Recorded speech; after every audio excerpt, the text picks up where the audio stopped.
ვის აკრძალავენ და ვინ დარჩება პოლიტიკაში. ქართული ოცნების არჩელი საკონსტიტუციო სასამართლოში მაქსიმუმ ორშაბათს გაიგზავნება. ივანიშვილის პარტიაში დღეს გაამხილეს რა გეგმა აქვთ პოლიტიკაში მარტო დასარჩენად. ირკვევა, რომ ოცნება რამდენიმე ვერსიას განიხილავს: აკრძალონ პარტიები, აკრძალონ პარტიების წარმომადგენლების საკრებულოებსა და პარლამენტში და აკრძალონ ინდივიდუალური პირების პოლიტიკური საქმიანობაც. შალვა პაპუაშვილი ამბობს, რომ სარჩელის შეტანამდე განსახილველი მხოლოდ ეს საკითხები დარჩა. რუსუდან დუმბაძე გვიერთდება ამ თემით, რუსუდან გისმენთ. როგორც ჩვენ ქართული ოცნების ლიდერების განცხადებებიდან ვიგებთ, საკონსტიტუციო სარჩელი ფაქტობრივად უკვე მზად არის, თუმცა ახლა ერთადერთი რასაც ქართული ოცნება განიხილავს არის მოთხოვნის ფორმულირება თუ რას მოითხოვს ის ამ სარჩელით საკონსტიტუციო სასამართლოს მხრიდან. ჩამონათვალი კი ასეთია, ისინი განიხილავენ პარტიების აკრძალვის ვერსიას, ასევე იმ მანდატების შეწყვეტის ვერსიას, რა მანდატებიც კონკრეტულმა პოლიტიკურმა პარტიებმა მოიპოვეს წარმომადგენლობით ორგანოებში, საკრებულოებსა თუ პარლამენტში და ასევე ერთ-ერთი ვერსია ეს არის კონკრეტული პირებისთვის პარტიული და პოლიტიკური საქმიანობის შეწყვეტა. თუ შალვა პაპუაშვილის ამ ჩამონათვალს დავეყრდნობით და თუ კი ამ გზით მუშაობს ახლა ქართული ოცნება, არ არის გამორიცხული საკონსტიტუციო სასამართლოში მსჯელობის შემდეგ მანდატები შეუწყდეთ იმ დეპუტატებს, რომლებმაც ადგილობრივ არჩევნებში მონაწილეობა მიიღეს და მოხვდნენ საკრებულოებში ლელოდან თუ გახარიას პარტიიდან და იმ დეპუტატებს, რომლებიც ახლა გახარიას პარტიიდან პარლამენტში შესვლას აპირებენ. ეს მხოლოდ იმ შემთხვევაში, თუ კი ამ ორი პარტიის აკრძალვის გადაწყვეტილებას მიიღებს საკონსტიტუციო სასამართლო. საბოლოოდ გადაწყვეტილებას ჩვენ გავიგებთ ალბათ კვირის ბოლომდე. ქართული ოცნება სულ აანონსებს, რომ ეს პროცესი მუშა პროცესია და მიმდინარეობს მასზე მუშაობა და გარდა ამისა დღეს შალვა პაპუაშვილი ამბობდა, რომ ეს ისტორიული პროცესია რეალურად და დოკუმენტი, რომელსაც ისინი ამზადებენ, უნდა იყოს ისტორიული დოკუმენტი. პარტიებთან დაკავშირებით გვაქვს რამდენიმე ოფცია.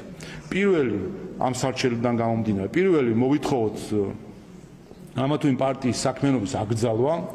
მეორე მოვითხოვოთ ამა თუ იმ პარტიის სახელით წარმომადგენლობით ორგანოებში არჩეული პირებისთვის მანდატის შეწყვეტა. მესამე მოვითხოვოთ ცალკეული ინდივიდების პოლიტიკური საქმიანობის შეზღუდვა. და სამომავლო ინსტრუმენტი ზოგადად არსებობს მემკვიდრე პარტიისა, თუ კი აკრძალვის პარტია თუ მოხდება პარტიის აკრძალვა და მისი წევრები იდენტურ პარტიას შექმნიან, მისი აკრძალვა. მათ შორის ამაზე ვიმსჯელოთ ამ სამი ოფციიდან, რომელი კომბინაცია მოთხოვნის კომბინაციით მიმართოთ საკონსტიტუციო სასამართლოს. ეს არის პირველი შემთხვევა, რომელსაც პარტიის აკრძალვასთან დაკავშირებით, რომელიც უნდა განიხილოს საკონსტიტუციო სასამართლოდ. ეს არის აქედან გამომდინარე ისტორიული პროცესი და ჩვენ რა თქმა უნდა გვინდა რომ სარჩელი, რომელიც საქართველოს ისტორიაში შევა, იყოს ისეთი დოკუმენტი, რომელიც იმსახურებს შემდეგ რომ ისტორიული დოკუმენტის სახელი ქონდეს.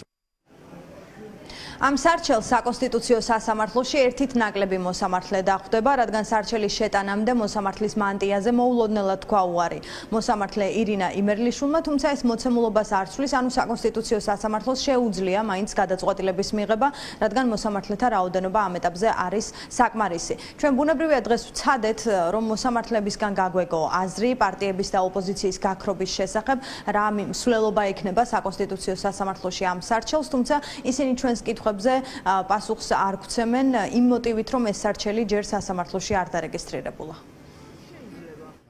კითხვები გვაქვს თქვენთან პარტიების აკრძალვასთან დაკავშირებით. როდის აპირებთ, რომ მიიღოთ სარჩელი? კითხვები გვაქვს თქვენთან. რა ხდება ხახნო, რა გჭირთ?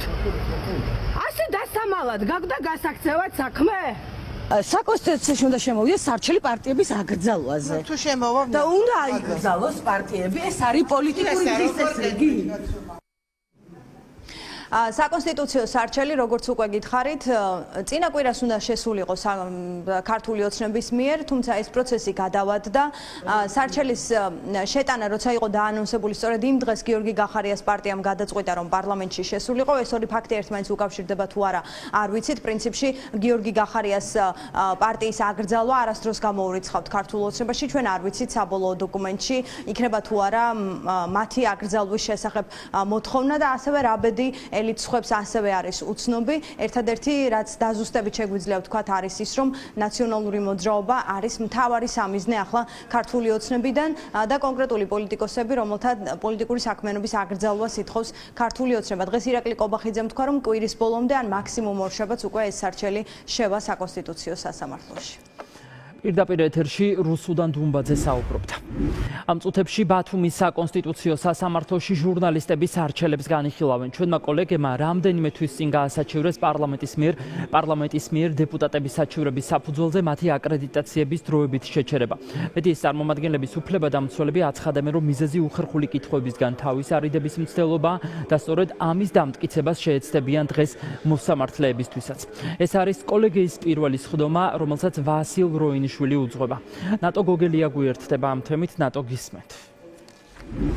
კი გუგა ამ წუთებში მიმდინარეობს სასამართლოს სხდომა, სადაც ჩვენი კოლეგების უფლებადამცველი ვაჩილ ჟიჟილაშვილი უხსნის სასამართლოს პირველ კოლეგიას, რატომ არის კონსტიტუციის დარღვევა და რატომ არის უკანონობა ჩვენი კოლეგებისთვის პარლამენტის შენობაში აკრედიტაციების შეჩერება. კი, როგორც შენც უთხარი, მაყურებელს პირველი კოლეგია განიხილავს ამ სხდომას, რომელსაც ვასილ როინიშვილი ხელმძღვანელობს. სულ 4 მოსამართლისგან შედგება პირველი კოლეგია.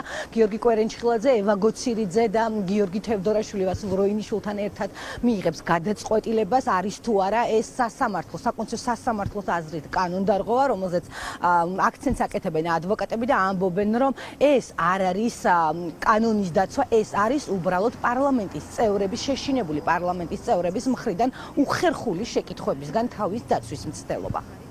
საკონსტიტუციო სასამართლოში განიხილება საქმე, სადაც მოსარჩელები არიან ჟურნალისტები და მედიები, რომლებიც ასაჩივრებენ საქართველოს პარლამენტის თავმჯდომარის მიერ მიღებულ ბრძანებას ჟურნალისტთა აკრედიტაციის წესის შესახებ. ჩვენი პოზიციით ამ წესს არანაირი ლეგიტიმური ინტერესი არ აქვს, ის არ ემსახურება არც უსაფრთხოების დაცვას, არც საქმიანობის შეფერხებისგან დაცვას პარლამენტის. ერთადერთი რაც ემსახურება არის ის, რომ პარლამენტარები დაიცვან უხერხული კითხვებისგან.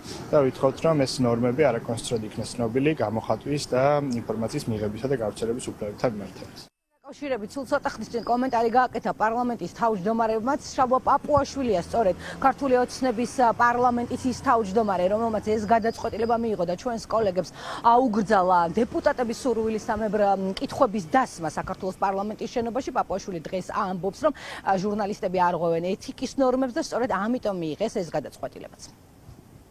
საკონსტიტუციო სასამართლოში განიხილება. არ ვიცი მე ჟურნალისტიკის ფაკულტეტზე ისწავლება, რომ რომელიმე ადამიანი არის ვალდებული, რომ მოგცეთ ინტერვიუ, არა, რა თქმა უნდა, ასეთი ვალდებულება არ არსებობს. დევნა კორიდორებში აპარატის თანამშრომლების, პარლამენტის წევრების მივარდნები, შევარდნები ეს არ წარმოადგენს ეთიკური ჟურნალისტიკის სტანდარტს. მაყურებელი, თქვენი მაყურებელი, როდესაც ხედავს, რომ პასუხს არ გცემთ, არ აქვს პასუხი, გაურბის პასუხს, ესეც პასუხია. ამას ხო და ამას აღბეჭდავთ. ამას არავინ არ გიზღუდავთ, ამას აღბეჭდავთ. ამის მიღმა ხელების ამოტრიალება, წამება, ავიცი, ასე შემდეგ.